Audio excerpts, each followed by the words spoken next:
ჩვენი ძალიან დიდი მადლობა პაატას რა თქმა უნდა პირველ რიგში აი ასეთი საინტერესო და უნიკალური მე ვიტყოდი ფორმატისთვის, იმიტომ რომ საოცარია მართლაც ეს საპროტესტო ტალღები და თავისი ესთეტიკით, თავისი ფორმატების მრავალფეროვნებით და ეს კიდევ ერთი აი არაჩვეულებრივი იქითაც ვიყავი გვერდით მიმდინარე დისკუსიას უსმენდი დიდი ინტერესით და რაღაც აი არაჩვეულებრივია რა ჩვენი საზოგადოება, ჩვენი სამოქალაქო საზოგადოება ამ თვალსაზრისითაც რომ ასეთ მრავალფეროვნებას ქმნის, საპროტესტო მრავალფეროვნებას გულისხმობს და ესთეტიკას ამ შემთხვევაში ფორმატზე ცოტა ხანში მოგახსენებთ, მაგრამ თემას გავიმეორებ სანამ გაგეცნობით, კიდევ ერთხელ მინდა გითხრათ, ძალიან ფოკუსირებული და კონკრეტულია ჩვენი მიზანი დღეს. ჩვენი სათქმელი, ჩვენი სალაპარაკო თემა არის ძალიან კონკრეტული და ფოკუსირებული და ეს არის ომის საფრთხე საქართველოში. თუ რაზე ვლაპარაკობთ და მინდა გთხოვოთ ახლა ყველამ რომ კიდევ ერთხელ საკუთარ გონებაში, საკუთარ გულში, საკუთარ თავზე გააცოცხლოთ კიდევ ერთხელ ეს თემა. გაიხსენოთ ბოლო დღეებში, ბოლო კვირებში, ბოლო თვეებში, ვის ეკამათეთ ამ თემაზე. ვინმე ხომ არ არის ისეთი ახლობელი ადამიანი, მე მყავს ასეთები, რომლებიც ხშირად მისვამენ შეკითხვებს, რომლებზეც რაღაცნაირად გაჩვენება მიწევს, იმიტომ რომ ძალიან ძვირფასია ეს ადამიანი. მოკლედ გაიხსენეთ, როგორ მუსირებს, როგორ არის მეტასტაზებად გავრცელებული ეს თემა. ომი ხომ არ გინდა, აბა კიდევ ერთ ომს როგორ გავუძლებთ და ასე შემდეგ. და იმ წერტილებს, რომელსაც ეს პროპაგანდა ურტყამს და აი წყარო საიდანაც მომდინარეობს, ეს შეკითხვები ჩვენს ოჯახებში, ჩვენს სამეგობროებში, დღესასწაულებს რო გვიწამლავს ეს თემა ასე, ხო, საიდან მომდინარეობს და საიდან მოდის, ვიცით საიდანაც მოდის, მაგრამ რაღაცები შავყუთში დევს მაინც. და მოდი ჩვენმა ჯგუფმა ფარმა და აიხლა მინდა წარვადგინო ეს ჯგუფი, ფარმა გადაწყვიტა რომ მოკიდოს ამ შავყუთს ხელი, ავხადოთ ამ ყუთს ხო სახურავი და კარგად დავათვალიეროთ, ვნახოთ აი ჩვენს სტრესის პროცესორებს როგორ ეთამაშებიან ბინძურად ვიღაცები, როგორ გვირევენ გონებას, როგორ გვირევენ ემოციებს და როგორ გვამყოფებენ აი ამ ფარულ უხილავ თუ ხილულ სტრესებში. მაშასე მეგობრებო, ომის თემა არ არის ახალი არავისთვის, რა?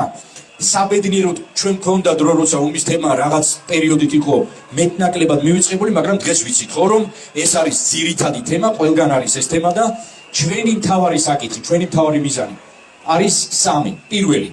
პირველი და აქ არიან ექსპერტები, ახლა წარვადგენ. აქ არის ბატონი გიორგი თავდგირიძე, აქ არის ბატონი ვასილ გოგოლაძე, აქ ვარ მე, პაატა პაპავა, თქვენი მონამორჩილი. ეს არის ჯგუფი ფარი და ჩვენ არ ვართ აქ მხოლოდ, აქ არიან ადამიანები, ბირთვი ჯგუფი, რომელიც სხვადასხვა პროფესიისა და გამოცდილების მქონე ადამიანებისგან შედგება. ძირითადად მაინც მე ვიტყოდი რომ ბირთვის ბირთვში ეს არის თავდაცვის, უსაფრთხოების, სამხედრო გამოცდილებების მქონე ადამიანები, პროფესიონალები და მოდი პირდაპირ ვიტყოდი თავისი სწორუპოვარი და ნამდვილი კეთილსინდისიერი ბიოგრაფიის მქონე ადამიანები, ამას ხაზგასმით ვამბობ. ჩემს აქ ყოფნას რაც შეეხება, მე უფრო მოდერატორის როლში ვიქნები, ეს ორი ადამიანი ისაუბრებს ძირითადად. მე შევეცდები რომ მოდერაცია და ფასილიტაცია გავუწიო ამ დისკუსიას და ჩემი გამოცდილებიდან განათლების სპეციალისტი გახლავართ. თავარი რის გამოც ახლა ვარ, არის კრიტიკული აზროვნების სპეციალისტი ვარ.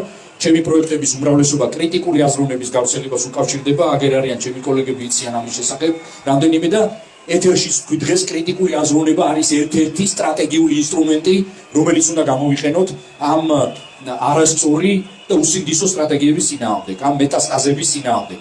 მაშასე მეგობრებო, სამი ძირითადი თემა გვაქვს. პირველი, ომის რისკი და საშიშროება საქართველოში არის თითქმის ნულის ტოლი. ეს მესიჯი გვინდა რომ გავშალოთ. ოღონდ ანალიტიკურად, რაც ემოციებით არა, აი ანალიტიკურად თქვენთან შაშალონ, გაშალონ და გაარჩიონ ეს საკითხი აქ მყოფმა ადამიანებმა. ხო, ემოციებისა და ზედმეტი სტრესების გარეშე. მოვისმინოთ ის არგუმენტები, რომლებსაც შემოგთავაზებენ ეს ადამიანები. მეორე დიდი თემა, თუ კი ამ თემას სწორად გავშლით, თუ კი ამ თემას ანალიტიკურ ველში გადმოვიტანთ, მოსალოდნელია რომ შიში და პანიკა დაიკლებს. ჩვენ გვინდა რომ არ გვეშინოდეს, თუ რამის მართლა უნდა გვეშინოდესო, ხო არის დიდი სიტყვები, ისევ შიშია თავისთავად და აი სწორედ ასეთი მიდგომით, დისკუსიური, დიალოგური და არგუმენტირებული მიდგომით გვინდა რომ ეს პანიკა დავწიოთ, ან საერთოდაც გავაქროთ. მოდი იქნება არასწორად გვეშინია და არასწორად გვაშინებენ რაღაცები. და ბოლოს მესამე, ძალიან მნიშვნელოვანი ხალხო, გვინდა თუ არ გვინდა, ოჯახებში, კიდევ ვამბობ, სამეგობროებში, სუფრებთან, გვიწევს ამ თემაზე შეკამათება, ან ზოგჯერ ძალიან მწარე დაპირისპირება უსაყვარლეს უძვირფასეს ადამიანებთან. ან იმ ადამიანებთან, რომლებსაც თავისი პოზიცია დღეს ბოლომდე ამ თემებზე ვერ ჩამოუყალიბებიათ და მოდი აღვიჭურვოთ არგუმენტებით.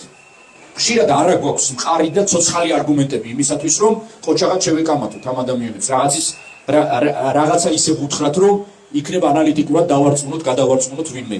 აი დღეს ესეც ვცადოთ, ყველას მინდა გთხოვოთ, რომ ეს სამი მიზანი შევინარჩუნოთ. მაშასე